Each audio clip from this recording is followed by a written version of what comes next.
CBS News.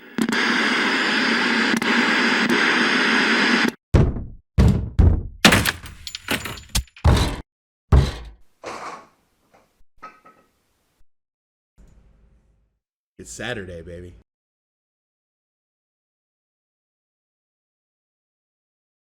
So remind me again, what's the name of this panel? Welcome to Saturday Night Cell Swords Presents How to Play D&D, a Beginner's Guide from a Player's Perspective.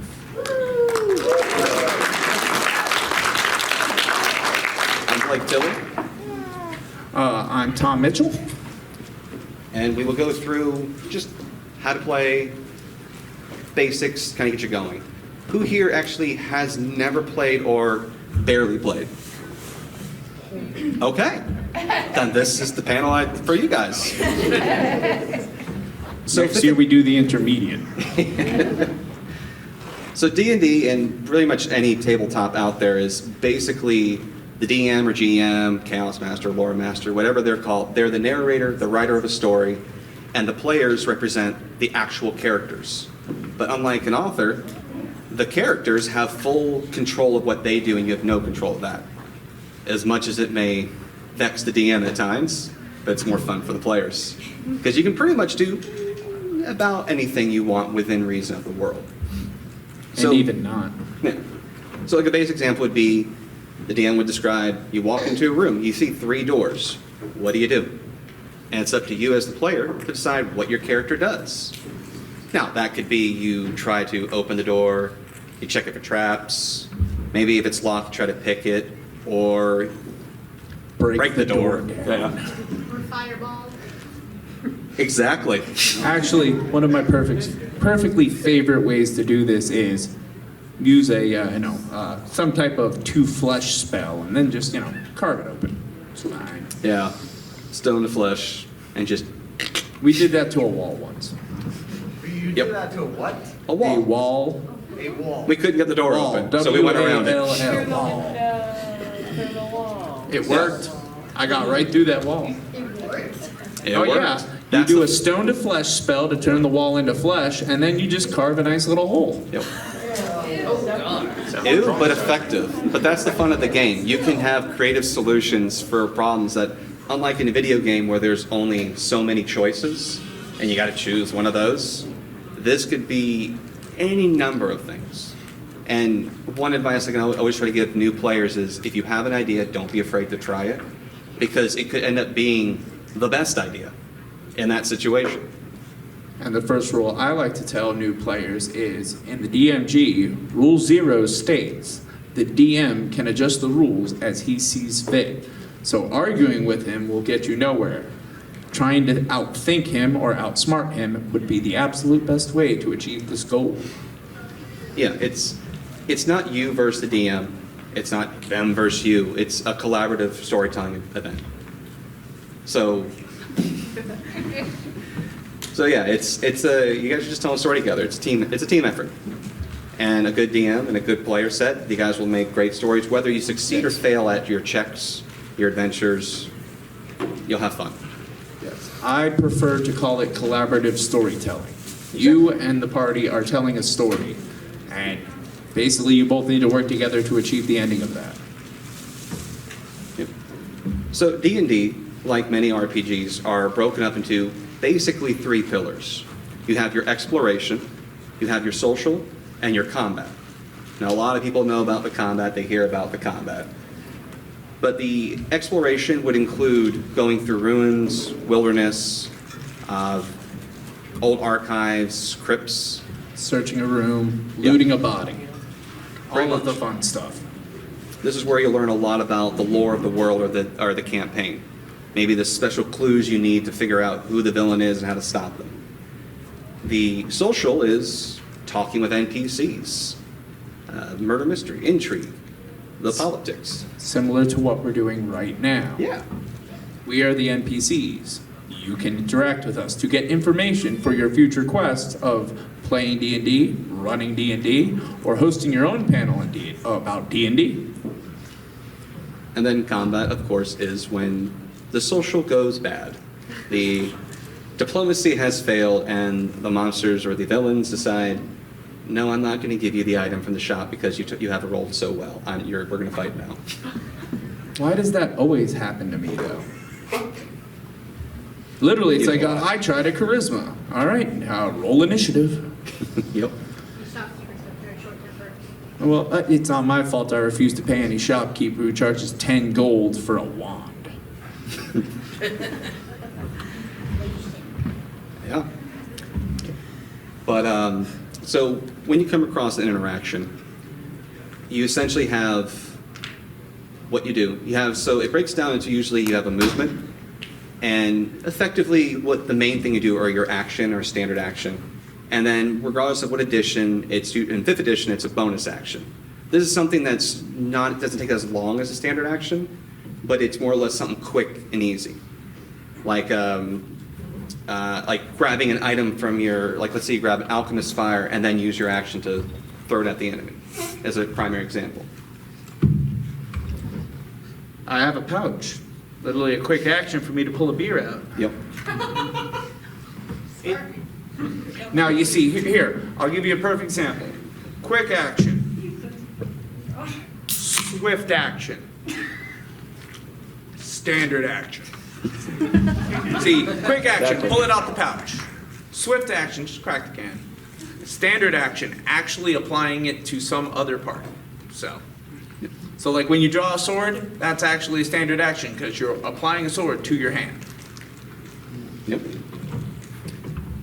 And from there, you have otherwise your combat actions. You also have skill checks. So you probably have heard of games or tables where the DM might say, roll me a survival check or roll me knowledge or arcana.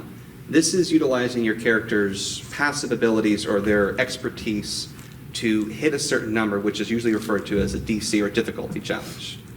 As long as you meet or exceed that number, you'll get a successful result. You might get more if you go well beyond it.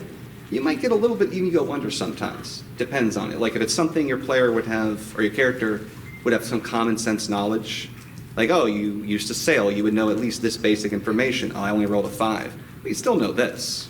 But you might not derive the key information in that scenario.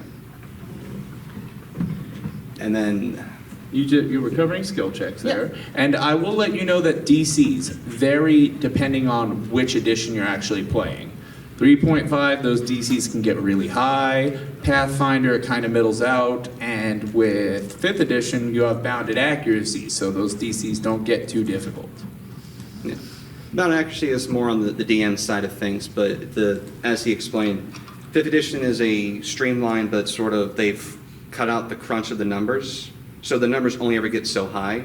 So the challenges only ever go so high. Like usually 10 to 15 is the average difficult challenge. 20 or more is more severe. And then 30 is said to be impossible. But if you roll it, you get it, then usually you get a lot more than you would have got in some other case. Other common terms that come up, of course, similar to DC, is AC, armor class. Like in the skill challenge, the armor class is if someone attacks you, they have to meet that number, exceed it, to actually do damage. Yep. Now, damage isn't, as a side note, and this helps with new players sort of getting into the immersion of it, doesn't necessarily mean like if someone hits you and they do 10 damage that you've actually got your arm cut open. It can also represent fatigue and little scars over time, and then when you finally get dropped, that's when you got a major injury, like you've been gashed open, for example, from a sword. I like to eventually look at it as just because a sword hit your armor doesn't mean your armor broke, but it doesn't mean that kinetic energy didn't go through. You know, you're not hurt, but you're feeling it. Yeah. Now, of course, we've talked about how you decide you can just do something. How you measure success is from the one tool that you've seen on the dealer's floor. You've heard people hoard like little goblins, the dice. Oh, I thought it was going to say player tiers again. That's for the DM side. But the dice are what decide your success and your failures. This creates the game element of playing instead of just telling a story. So when you roll for like a DC, and usually in 5th edition it's a D20 system, so you roll a D20, 20-sided die, and if you hit that number or more, then you did it. So if it's like a 15 or higher, you succeed. There are abilities, class features, other features, items, and spells that can enhance or penalize your roll. So while you will roll, you will then add or subtract the appropriate modifiers. And then the final result is whether you succeed or fail. Now, mind you, both move the story forward in different ways. So don't be afraid of failing something. You can't win D&D, but you can move the story forward. So even if you fail something, the story may now have a completely different angle to come from. So like if you approach a castle, it's the enemies, and you try to talk your way in, but you fail. Objective successfully failed. Yeah. And you get captured and you're thrown into the dungeon. Your characters now could break out and infiltrate from the dungeon up instead of through the front door. So, don't be afraid of both paths. Have fun with it. Most definitely. Yeah. Like, once again, learning when you're, even as a new player, even as an experienced player, feel free to make mistakes. Do the crazy things you want to do, because that's kind of the whole point of the game, is to be able to do stuff you've always wanted to do, thought about doing, or, anything of that option. So don't feel like, oh, well, I'm a rogue. There's no way I can, beat up a barbarian. Give it a try, see what happens. With the modifiers, prior editions had many, many different ways you could increase the number. Circumstance bonus. Wait, what are modifiers? Those are what you add and subtract to your rolls. Exactly, how do I get those? Through features, spells, as I said before, all that. Okay, but, okay. You making sure I got it? Making sure, Yeah, that's good. because I think you've glossed over one important way to get modifiers. What, the feats? Your stats. Well, I'll get to the stats soon. Okay. Yeah. But, We are not rehearsed. Yeah. What I was getting to is in 5th edition, there's the advantage and disadvantage system. And it's where you roll 2d20, and if you have advantage, you take the higher number, disadvantage, you take the lower number. And then you apply your modifiers and so on. And other editions, it can also just be a +2, I believe. Yeah, +2, +5, +10 because of this class feature and so on. But D&D 5th edition sort of streamlined it so people can just get in and play. But we'll go into the stats. That's actually a good spot to go through next. Oh, do you want me to do the tomato analogy? You love doing the tomato analysis. I do love doing the tomato analogy. Okay, so you have strength, dex, con, wisdom, intelligence, and charisma. Okay, strength, the ability to crush a tomato. Dex, the ability to throw a tomato. Con, the ability to get hit by a tomato. Wisdom, knowing that a tomato is a fruit. Intelligence, knowing you do not put a tomato in a fruit salad. And charisma, being able to sell a tomato-based fruit salad. Thank you. All right, now I can remove these notes from my hand. There you go. But those six stats are what are used to define the core aspects of your character. So if you're playing the infamous barbarian, a hardy, strong character that uses great big weapons, strength is one of their primary stats. Constitution's also one of their primary stats. But the roguish character who uses more precision and maybe range and more sneaky would use dexterity. And sometimes wisdom. Sometimes. And then the casting stats will determine what class you play. Wizards use intelligence because they more or less learn and research spells. The spontaneous casters just innately have it, so they use charisma, which is also considered sort of the force of will, spirit strength, mana, soul energy. Many names, but same thing. Life energy? Yeah.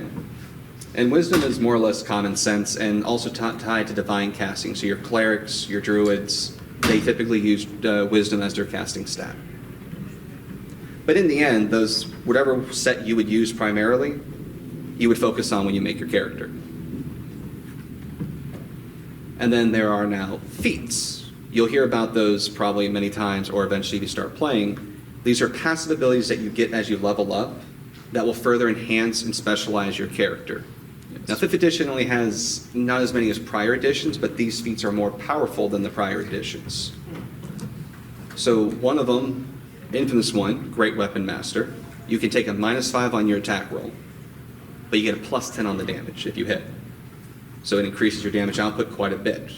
But you got to use usually heavy axes, great swords, large and heavy weapons, and so forth. Lucky, you get 3 luck points a day that you can spend to just re-roll, because you're lucky. You can also make the enemies re-roll, but you only get to do it 3 times a day. And But then, basically, these are chosen character attributes that you can achieve at different level increments in your character's growth between 1 and 20. Oh, I see a hand. yeah, Just had a quick question Sure. for the whole with the lucky thing. Is it 3 for that you can use on enemy and separate 3 that you can use on yourself, or is it Same 3 total. So basically, you control 3 d20 dice rolls Yes. of being able to go, no, reroll that. Yeah, it's a resource that a little strategy there, but it could save your butt, or it could save an ally. You make them Or re-roll it can that. kill an ally. Could also. It's like, oh, I'm going to roll a healing save. No, you're not. Did you have a question? Yeah. In layman's terms, Mhm. how would you guys describe the entirety of D&D as a game in its entirety? Yeah. In its entirety, at layman's terms. Collaborative hallucination. Like that. Yep. Imagination time. Imagine. In the case of players 21 and older, a bunch of drunken friends yelling at each other and arguing over imaginary events. psychedelic trip? Yeah. So we have 2 questions over here. I believe I saw you first. We will get to you. Don't worry. How would you treat improvised weapons for a barbarian? I didn't hear the first part. I heard improvised weapons for barbarians, and then my brain just went blank. How would you treat them? How would you play with them? I treat them as a close friend and ally. So I believe 5th edition has made improvised weapons a D4 plus strength mod. For a barbarian, as a DM, I would play around with if the player really wanted to specialize in that, giving them a bigger damage die. And I use that probably maybe we'll compromise, have them spend a feat to do that. And that, because as a player, you want to have fun. So if you have an idea, you want to have fun with it. And as he mentioned before, the rule of cool, all the rules in the book, they're just guidelines that if you play by that, that's what the designers came up with, but it doesn't mean you can't change things. Now that's on the DM side of things, but if there's something you want to do that's not technically a part of what you can do for that, whatever your choices are, you can always ask your DM, and if it's not too broken or anything, most good DMs are like, yeah, we can do that. So like in that case, I'd be like, I'll tell you what, we'll make it a D10 plus your strength mod. And then if you want to chain it later where it'll come back to you automatically, we can do that. Oh, Because yeah. that sounds fun. I would love a table leg with some like magic weapon properties. Yeah. I believe we had a question there, and then we'll go to that yours. young lady and that Yeah. gentleman right there is after her. So I know you guys were talking about like barbarians and rogues. Can you go more like into depth in those roles, especially the bard? Oh, the bard, the face of the party, your charismatic talker. I am successfully in real life half bard. I have vicious mockery, and I also am a little bit barbarian because I can't think and I don't read too well. The bard is an excellent example of a support class. They're used to make the other roles in the group amplify.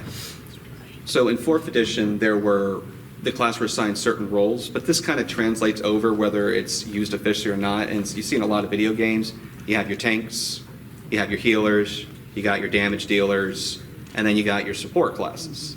The bard is one of those support classes. They get the mechanic inspiration, where they can give an ally an extra die to roll, whether on the attack, the damage, which then makes them do whatever they're doing better. They also get access to a variety of spells, weapons, so they're kind of the jack of all trades. It can be a very rewarding class to play, but like any support class, it's a little more challenging because you're not always getting the credit for what you did for the party.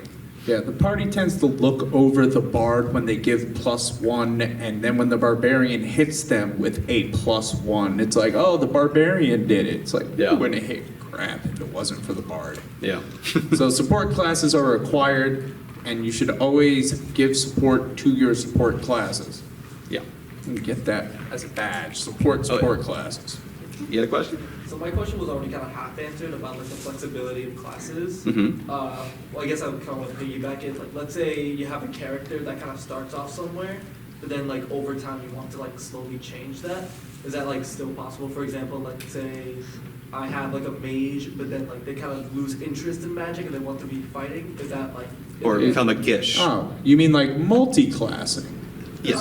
Kind of, but also like the development of like classes as well. Yeah. So there is Several ways to do that. There is actually, yeah. Some terms you'll hear in the games are crunch and fluff, mechanical, flavor text. I am very fond of taking a class and taking it mechanically the same as it is, but reflavoring it completely so it comes off as something else entirely. Like I'm playing a warlock in my one friend's campaign. It's a lot of new players, so I'm playing a healing warlock using the celestial patron. So I get access to some healing spells and some healing abilities. I just tell them I'm a priest. They say I'm a cleric. I'm like, oh, well, thank you so much for the compliment, but the light of Lathander will save us all, don't worry. In reality, he can just do a couple spells each rest. He'll do his best. But yeah, that's one way you could do it. You can sort of reflavor your choice. You can take your class leveling up choices to better reflect that, or multi-class is the easier way mechanically. Or sometimes you can just say, hey, DM, I'd like to respec completely. And there could be a in-universe story of why that happens. Kind of like Withers in Baldur's Gate 3, you can go, hey, I want to redo this character. And then you just re-level from the ground up at whatever you want. And you could also start applying feats that give you more of the features you want from that class without actually having it. You know, if you want a tankier wizard, you could start taking toughness and stuff like that, and it would increase your ability to be a tank. Yeah. I hope that answered your question. We do have a question over there, but I got you over here. I hope you're just yawning or don't have two questions. Sorry. You're fine. No, it's okay. I'm yawning too. But we had some, yeah. There's like the D20, but there are also like other things, like other types of dice. Where do those dice go? The entire polyhedral dice set. All right, this is going to be fun. Your D20 is your primary. That's the one you're going to use for most, roll me a skill check, roll initiative, attack this person. Okay. And then you have your D12, which is going to be usually a weapon die, is what I use it for mostly. Same with the D10. The D8. No, the D10s I usually use for percentiles, which is, let's see what chance of success you actually have in most rolling situations. You take your two D10s, you take your two D10s, and basically that will equal out to 100%, and you get somewhere in between 0 and 100%. And then I believe you have the D8. The D8 also used primarily. Sure. Average weapon die. Average damage, D6 a little more common. The D4 rare, but it comes up. These dice are also used for your hit die. So it determines how many hit points your class will have. So the Barbarian is the only one that gets a D12 hit die. So they usually have the most hit points, which is why they're usually tanks, because they can take more hits. Yep. Fighters and a few other like paladins get D10s, so they come close, but not quite as much. A lot of classes get a D8, it's more the average, and then D6 is usually your wizard, sadly. Yep. Sometimes sorcerer, and granted, in the earlier editions, a D4 was the wizard. Yeah. Oh yes. Many wizards died before And they had a started lot getting less minis. spells. So it'd be like, okay, I cast that, and then I'm gonna crank my crossbow and hide in the corner while you guys do the rest. But that is why you will catch most D&D players with like 100 D20s. Because And this like one rolls better. 2 or right 3 now. sets of the other ones. Because shiny Yeah. math rocks go click. I like them all to match. Yeah. We'll go to you, and then we'll make our way over there. Get them all in the Go same ahead. color. Kobold poked you with a stick, you are now dead. What was that? Kobold poked you with a stick, you are now dead. Yes. Exactly, yes.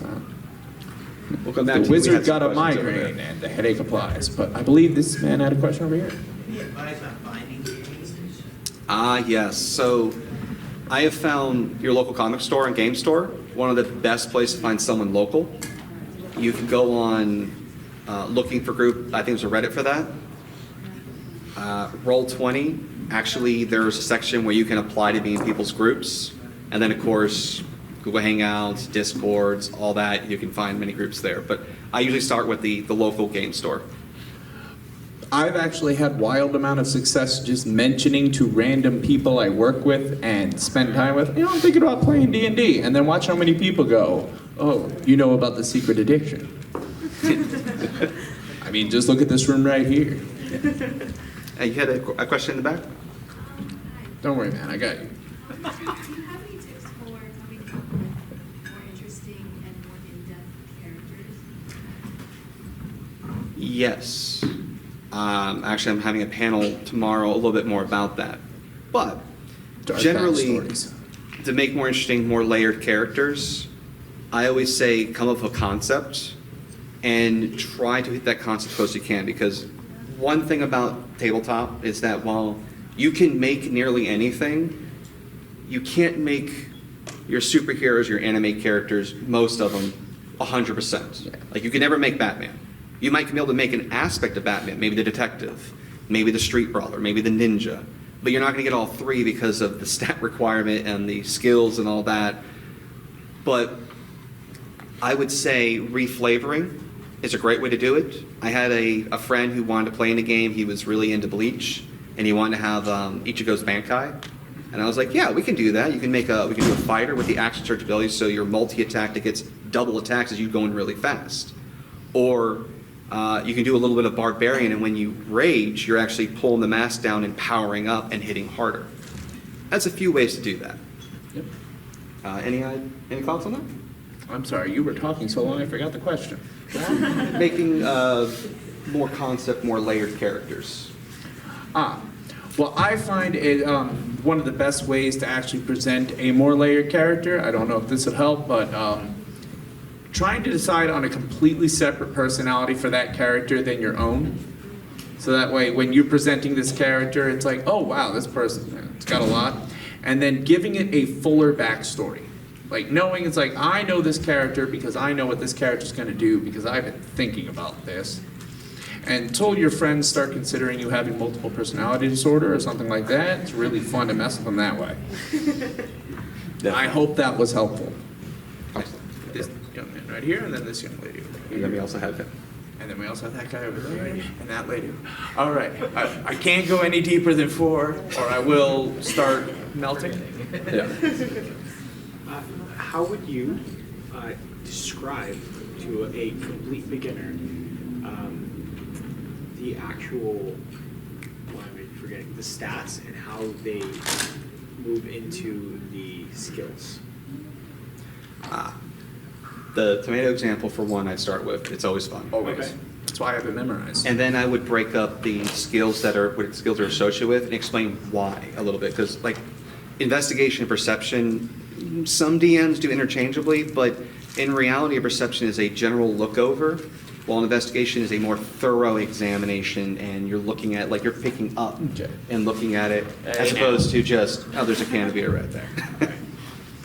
But yeah, That's one way I approach it. you know, I agree with what he said, and one of the ways I actually do it is I go, oh, now I want you to look at the stat block on the right side of the page, and then on the newest versions of character sheets, they actually have what each stat skill is.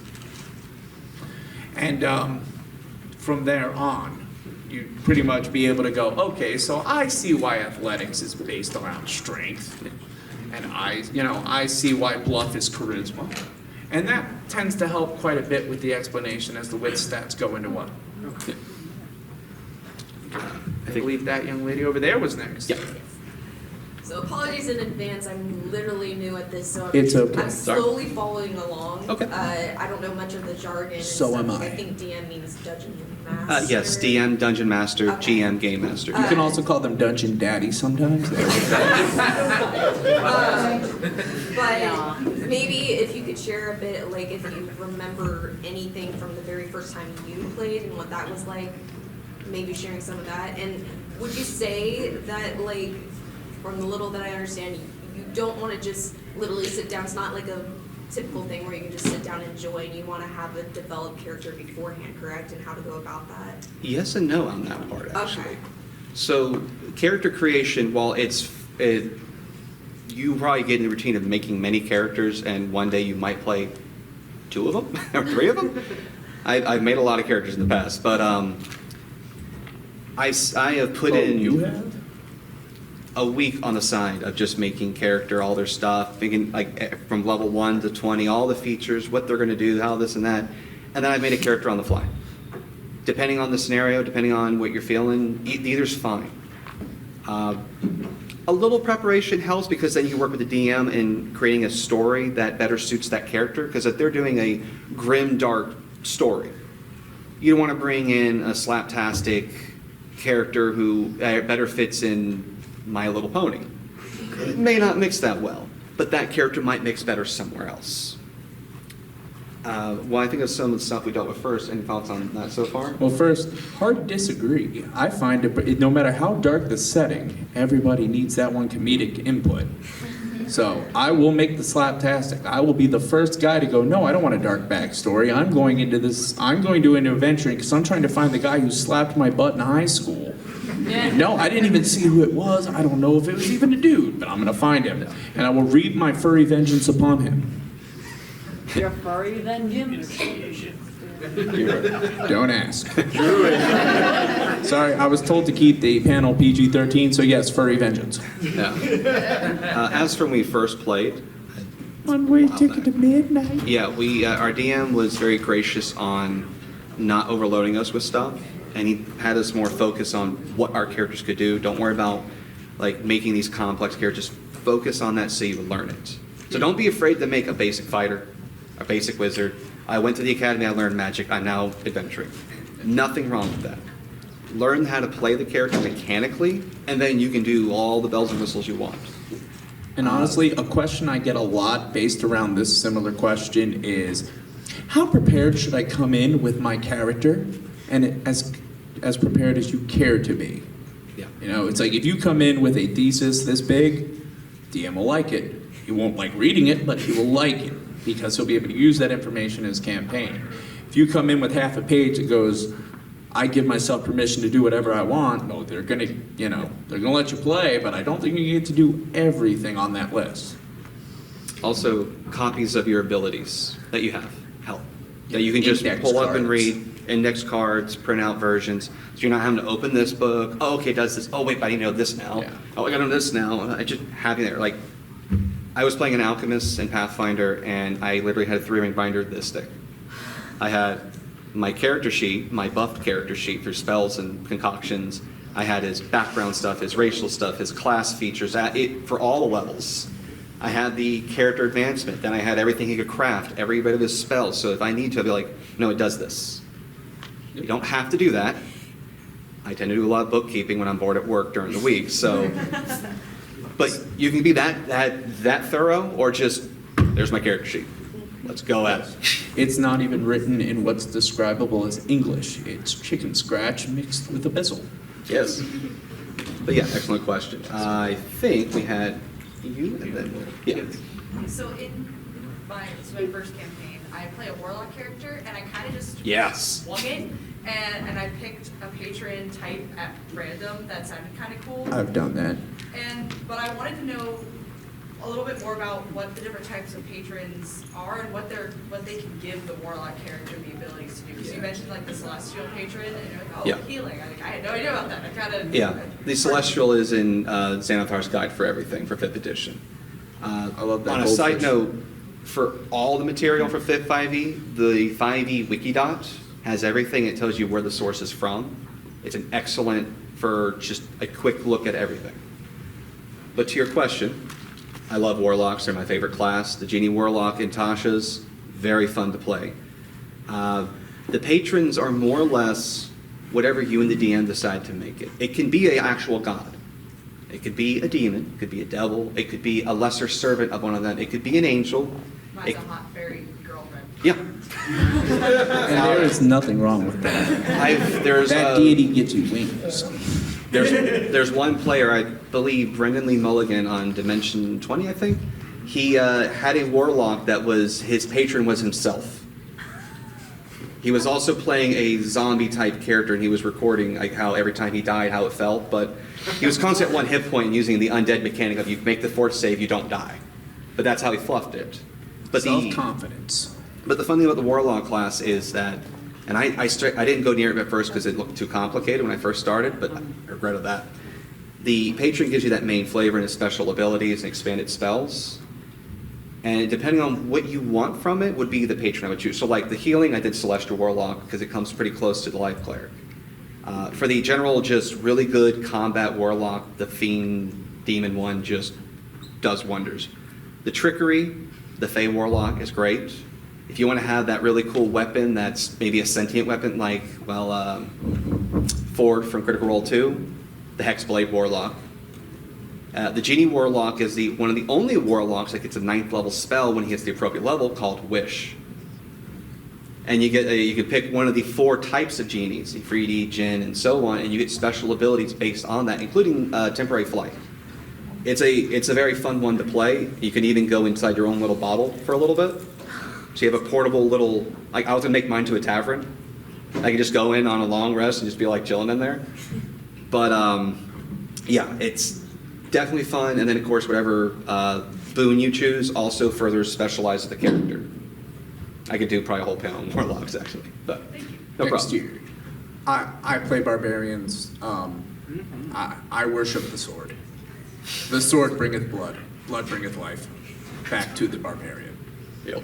Okay, so I believe we had here and here, and we have another question over here as well. So let's work right to left, shall we? All right. Go. For me, I actually had 2 questions. Oh, no. One for being about the rogue. Okay. My friend over here told me a little bit about it, but I was kind of curious. For a rogue, do you really have to basically base yourself on whether you're good with the law or bad with the law? No. Once again, the beauty of D&D is you don't have to do anything but show up and roll dice. Yeah. So if you want to play the lawful good rogue, you steal from the rich and give to the poor. If you even steal. Yep. If you are an assassin rogue, you only kill people who are bad. I mean, you don't have to put yourself into any real boxes. Yeah, the rogue is when you strip down its historical flavor, the themes, the criminal, the backstabber. What you have is a precision hitter who is a skill monkey, which just means that you get a lot more skills that you're good at. So you're good at a lot of things, like the bard actually. The rogue and the bard get expertise, where they add double their proficiency bonus, which is a scaling bonus you get as you level that you add to the things you're good at.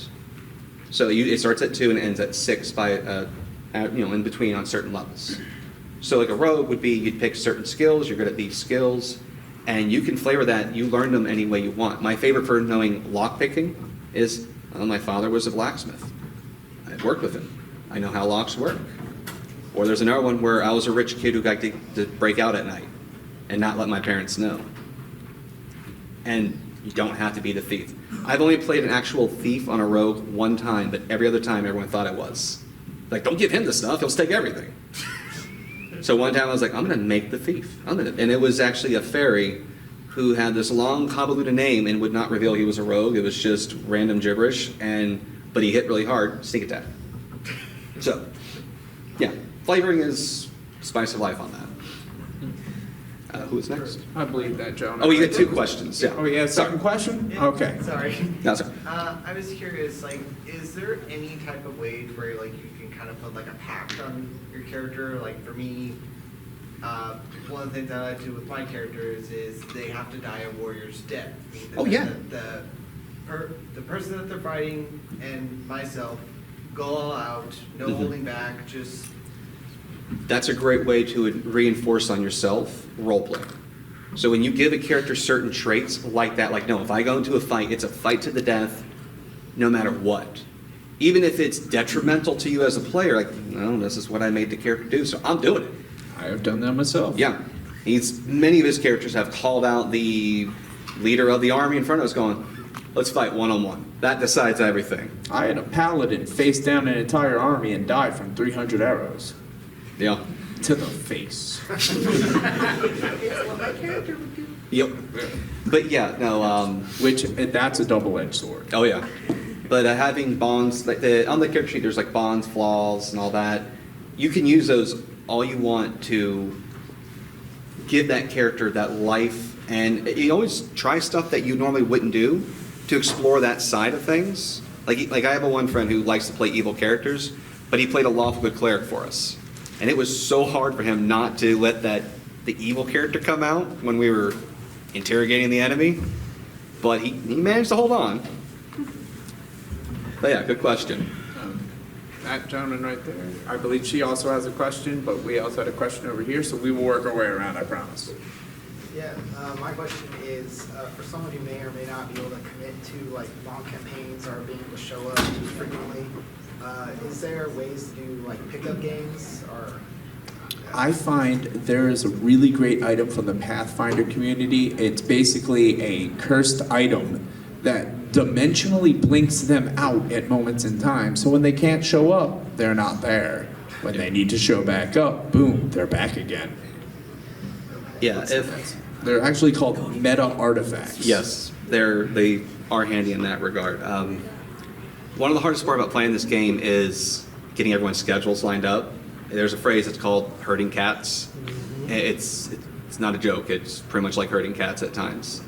If your group is short some players for real life reasons, you could always, depending on where your character is at, it's like you're in the middle of a dungeon, maybe not the best time, but maybe talk to the DM, hey, while we're in town, could us three do this one little mini adventure investigation into town since they can't make it? And you can now get plot hooks to continue stuff, get some more resources, and a way to kind of play that week instead of missing it. But yeah, keeping up can be difficult times. Yeah, everybody's got a schedule. Everybody's got a life. All right. I hope that was helpful in some kind of way. I believe that young lady over there had the next one. Yeah. So I have a mixed character, but I kind of want to. Basically, her mom had like a demon's child, but then sold her firstborn to like a witch, and then just ran away with like immortality as well. But then the girl ran, so then it's kind of like split custody between the demon and the witch. But the girl eventually runs away to be like a bard with a traveling party. Would that be like possible to make that? I mean, yeah, I think you just described Hellboy there for a second. Yeah. I mean, absolutely. The backstory can be nearly anything in the world. It just mechanically, if there's certain features you'd want from that, that might decide the race you might choose for the character. Maybe a tiefling in that case because the whole demon soul thing. It could be part of the main plot of something that happens, or just a scar that will react to certain things that you and the DM can use to unlock new things. So absolutely, that's something you talk with the DM about and say, hey, here's what I'm like to do. How can we make it happen? So it's possible. It's just you may not get as many mechanical benefits as you might see like an anime or something. Yeah. I know you had a question. Yep. So you said you had a friend that likes to play evil characters. So say you have a chaotic evil character, how do you play that character in such a way that the people around the table don't murder you? Like immediately? Yes. Remember that the evil character does what's best for them, and sometimes doing what's best for the party is what's best for the evil character. Yeah. Also, have a discussion with the DM ahead of time of what does chaotic evil actually mean for this? Or lawful evil. Because the alignment chart has been argued so many times on what is what. So with that group, knowing what it is crucial. Because if you think you're acting one, but it's like, oh no, that's lawful, man. Okay. It could throw things off for you. But when it comes to player interaction, yes, I agree with him completely. Those are your minions. You want them well armed just as much as you want to be well armed. Yeah, that's your meat shield. Yeah. Especially if you're a mage type. You want your tough guys to hold that line. Or cleric, or paladin, or pretty much anybody. Yeah. All right, so I believe she had the next one right here with the pink hair and the puppy hat. About the dice, I know that there's like more than one. Mm-hmm. I think some have like symbols, some have numbers. Once again, this might be silly to ask. Is it better to roll a high number or a lower number? For what? I don't know. So for 5th edition, the higher it's usually best the to better. roll high. Yeah. Okay. Some other systems, there's a D10 system where actually rolling lower is better. But in D&D 5th edition, usually you want to roll high. Now, the percentiles, where you have a 1's place, 10's place on the D10, usually you're rolling off a pre-established chart, and it's set in a way that not everything is at the top or the bottom. It could be mixed in there. Yeah. Your DM also might have a favorite number, where if you roll that number, you get the good stuff. You guys can figure out which 2-digit number on a set of dice they would ask you to do. Yeah. Begins with a 6. But, so yes, and there are other unique dice out there that are purely, actually I just got for my birthday, 4 dice. 2 have alignment, 1 has race, and 1 has class. So I can just take that, oh, okay, I'll play lawful, evil, paladin, dragonborn today. Perfect for one shot. Yeah, exactly. Oh, anyway, you really want to mess with the DMs? Be like, okay, I need you to roll percentiles. Are good things high or low? If the DM ever asks you that, go, good things are 1 through 25 and 75 to 100. But yeah, excellent. Your question? Where do you get character sheets, and are there multiple standard versions? There are multiple different types of standard versions, and I usually Google downloadable PDFs of like whatever edition I'm playing. Also, if you get the player's handbook brand new for any edition, there's usually character sheets that are tear-outable from the back that you make copies from, or just use that one. Also, never use pen on the character sheet. You will regret Don't tell me to live my life. But there are standard sheets. That's what whiteout's for. I've come across custom sheets people have made that were class specific. Actually, in our Pathfinder game for my alchemist, it actually had where all his class feature choices, or like the warlock's invocations, it actually had a chart for that you could add in. So you can find those online, and usually they're free. You just download them, print them out. D&D's official site, they usually have them on there too, the standard ones. But yes, the fillable PDF, I have one on flash drive on my computer. No, I just print them, and I write on those. Yep. Okay. We have... I believe this young lady had a question. I believe Thor back there had a question. Did I miss anyone? Eye Patch has a question. All right, so... Invisible Batman, you had a question? That's cool. I love how people looked. So in the campaign I'm playing now, one of the characters does learn abyssal, and apparently you do have to go into the abyss. How would y'all say that works? Because I don't know. So like traveling to the actual abyssal plane, correct? The gnome in our party did travel on accident while dying. While dying. And then our cleric, who was daddy issues galore. I'm not in your game. I'm sorry. I'm assuming they were resurrected? No, well, the gnome was, yes. Okay. But the other one just has a mom in Helheim. Gotcha. And then the exact question was... How do you play around the abyss while not knowing anything about the abyss as a character? There are specific books that go into each of the planes. That's more on the DM side. They should be able to provide that information, as different editions can have tweaked the different planes. The abyss is said to be an infinite expansion where the demons and devils are constantly at war, and there's things deep in the abyss that hate both. For your player, for your character, I would say you would ask the DM, what do I need to know what would my character know?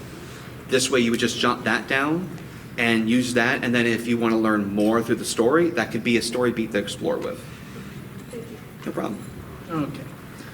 I only remember Eye Patch and Thor. I apologize. If I miss somebody, please re-raise your hand and I will go, yep, I got you. I'm just curious, like from a DM perspective, if you're doing like a lot of homebrews and your players like to like change the course of your story constantly, how do you kind of redirect players to finish your main campaign without telling them how to play? Illusion of choice. Do you go left, right, or forward? No matter what, you're going to end up in my dungeon. Yeah. I'm sorry, wrong type of DM. My apologies. And for those, homebrew is something created by the fans in the community. Sometimes it balances, sometimes not. If DM's bringing it in, they should have already vetted it. If it's something you find, like, oh, I want to play this one unique class I came across, talk to your DM first. There is a literal version of the Swashbuckler in 3.5 I found on a wiki that level 20 was I win. And I didn't realize that at first because everything else looked legit. And then he's like, you can't play that. I'm like, why? He's like, look at level 20. Oh. Yeah, I won't play that. But usually the official material is, of course, published by Wizards of the Coast. And their Unearthed Arcana is playtest material that can be used. Some of it is okay, some of it's not balanced, and some things just didn't make it into final print for one reason or the other. Use that with caution and ask your DM, of course, before assuming you can use it. No. And when in doubt, if you give somebody too strong of an item, secretly make it cursed, and that blows up after the 5th use, causing 1d6 psychic damage. Just because if something blew up in my hand, I'd pretty much have psychic damage. But yeah, illusion of choice, I'd agree on the DM part of that. Okay. I vaguely remember an eye patch. Oh yeah, there it is. One thing that I was kind of curious about is that I don't know if these are actual part of D&D or not, but I've seen dice that go up to like D100, D2. I use a D100 instead of percentiles sometimes. It's basically the same thing. Yeah. No, I was curious, what are they, like, are they meant for long campaigns or can you use them in short ones? Like, You know, it's made for lazy people who don't want to carry 7 dice. Now I have a D100 that reduces my dice count down from 7 to 6. Yeah. It's just custom things you can get for the game to use instead. There are spinner dice I've seen. There are custom dice that, like, on the ring that you can just do this, and I rolled a 5. Actually, there's a friend of ours who used to play all the time. And he's a particularly nice guy. We'll call him, just to, keep it, what do you think, clandestine? Yeah. So he can't roll above a 10, no matter what die he's using. So D20, D100, under a 10. So I literally bought a D15 online, and then he stopped playing. The second he comes back, I'm gonna give him that D15 and go, you can roll your attacks with that, buddy. Saves us all a little time. But yeah, there's many tools and things you can buy for the game that could help. But you don't necessarily need all that. That's just to enhance. okay. Any other questions? If not, I'm gonna ask one. All right, we got a question. Yes. What class would you recommend for beginners? That question. Yes. Yes. There's no such thing as a wrong answer. Play what interests the first-time player. Read over the class descriptions and decide. But if they ask me, it's like, hey, I don't know what to do, I need a first time, I always recommend fighter. You can go a lot of different directions with fighter. Yes. I agree. I always want people who are interested to Well, play. now I disagree. But I want people to play why they even want to play to begin with. I've had someone who wanted to play a druid, and a druid is a very difficult class to play at first because you have spell casting, you have wild shaping, and there's only certain forms you can take at first until you level up higher. And there's other features you get that just add to the complexity. Raise your hand if you know what a grit point or a sorcery point is. Exactly. Yeah. So some classes have easier resource management, some don't. I agree on the martial, fighter, rogue, excellent first choice. Caster, I actually recommend warlock because of the short rest mechanic. Unlike all the other mages who they got to go to sleep for the night, get their magic back to work, like, just give me an hour. All right, I can cast again. And I prefer sorcerer because they're spontaneous casters, which thus makes it easier to go, oh, well, I don't need all this crap to pick my spells the next day. And Yeah. I don't have to do all this little meditation nonsense. Just I wake up and I am magically amazing. Yep. And so is my character. Oh, yeah. That's no question. Okay. I we are- believe we had another question. Yeah. No, we are not out of time. We're almost. I have 6 minutes to entertain these people, and I'm gonna do it. I wanted to ask. You wanted to ask? Yes. All right. You come mentioned show up. barbarian is your favorite class. Barbarian is my all-time favorite. Yes. And I wanted to ask why, and I wanted to ask also if Big dumb guy like to you hit have things. a particular subclass and funny or exciting story associated with it. Blood raging barbarians, man. And my favorite story about a barbarian is about my barbarians, funny enough. Wall of Force, which as everybody knows is invisible. So I decide I can't break the wall. I'll go over the wall. And I run with about 20 feet of movement. I jump. My DM decides to go roll percentiles. Guess who decided to roll single digits that day? Hit that wall of force face first, fell down. On the second standing long jump, because a barbarian with certain abilities can jump as if running from a standing position. And then I rolled like in the 90s and leapt over it like it was nothing, which taught me you don't run at things, just do. I remember that. Do you have a favorite barbarian moment, Blake? It was one of yours, actually. Oh, funny enough. We were jumping from an airship onto this sort of undead, colossal, moving monstrosity. Ah, the monolith. A 15-foot gap. The mages made it. My character made it. Spellcasters were making these jumps, man. He goes like,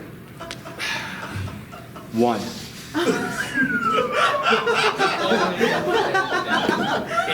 And took a turn. Climb back up. Oh, yeah. I got it on the third try, thank you. Yeah. And this is what we mean by embrace the failures. Exactly. They're fun.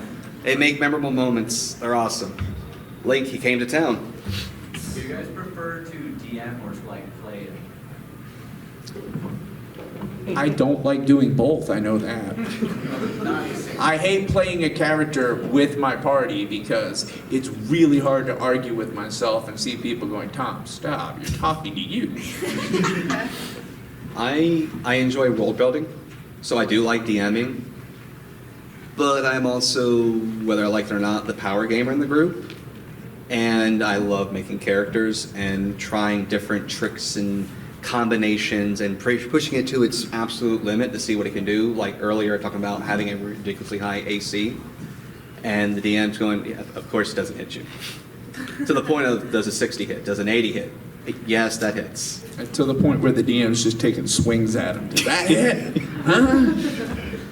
Yeah. My favorite part is making a story with a plot twist that nobody sees coming. I'd mentioned this in another panel, but I ran a completely straight, very dark, realistic Curse of Strahd campaign. And at the very end, when they finally meet Strahd, he talks like Cornholio from Beavis and Butthead. Yep. Yeah, it's like that kind of tone. It's like, what? All this for one stupid joke? And anybody who knows me knows that's my life story right there. Exactly, we TPK'd before getting the Strahd. Yeah. He gave us an extra encounter from fire giants. We, for first time ever, started missing the attacks. They were level 10. Yep. I was literally just trying to get them to get away from a certain area, and they're like, nah, I'm gonna mess around and find out. Oh, yeah, yeah. PG. Yep. Yep, they messed around. They done found out. They rolled all ones. I rolled a couple of good 16s, and the fire giants roasted them like marshmallows. How it goes. Don't be afraid to TPK a party making poor decisions. Just don't do it quickly. Give them multiple outs. You can run. Like, there's only one, 2 of them. You guys could have ran for it. I could. Never understood that. Like, I'm gonna stand here and die. High Yeah, five. someone else is going. Unless anybody else has a question. Oh, we got an eye patch question, turtleneck question. Anybody else? No? Elbow? Sure. No? Okay. I will answer both of your questions on one condition. I will need everybody in the room to say happy birthday, Gabby. Come on. Happy birthday, Gabby. There we go. Thank you. Okay. Oh, that's my daughter. She's in the room, but I'm not allowed to point her out or I'll die. But if you listen closely, you may be able to suss out the suspect. Anyway, so let's I go. wanted to ask if you have any favorite little inventions or tools that you use when DMing, and if you can share them. Sure. A whiteboard clipboard. I can keep initiatives at a moment's notice. I can write down little notes to myself and easily erase them. It has been the greatest tool I have personally ever created as a DM or player, for that matter. If you need to generate a temporary attack bonus, nothing better than a whiteboard clipboard. Yep. You get whiteboard contact paper, put it right over a regular wooden clipboard, and you have the best tool you've ever created. I actually used that in our Pathfinder game at the end. We had this big, massive battle, and we had all these summons on our side. So I just wrote down each and every summon, what was going on, and then when one would die, I would just this, and I had my guy, his familiar, and we got boosted. I would change everything, and then we were done. I would just take a picture, clean it off so it didn't stain it, and then we'd start the next session and look at the picture, fill everything back in. It is yep. A tool that I Big brain used moves. when I was running the Doom Vault and the Yawning Portal, which don't recommend running that. It is. It's massive. Tomb of Horrors. Yeah, some of the rooms are 100 feet by 100 feet. I had to buy a custom tablecloth that I could draw on to make the map. But I made initiative charts. I went through the encounters that were going to be hitting, and I pre-rolled everything with all the monsters, and I left the section over here for all the players so I could just go through. Blake, this next question is going to be our last question. Yep. All right. Last I question, but we'll be taking questions outside. Actually, it's Promise. 7 o'clock. We gotta get myself leave. I have special pass that allows me to stay till 8, and I'll answer questions as long as I feel like it. Okay. Last question. I was curious, is there a way for a character to play as sort of chaotic neutral? Absolutely. Yes, I do it all the time. I'm chaotic stupid. I tend to prefer the neutral alignments because it gives you more freedom. You're not as bound by the law. You're also not bound, like I have to kick the puppy now because I'm evil. No, and you can sway your character's development depending on what your character does. Chaotic neutral is, you do what you want, but you'll still do good things. You just need to benefit as you. long as it's good for you. Yeah. Like for me, a chaotic neutral character is a little bit of the Joker. I just want to watch the world burn. But yeah, excellent. Okay. We'll be out there for Thank all you for weekend. coming to our panel. We have another one tomorrow at 2:30.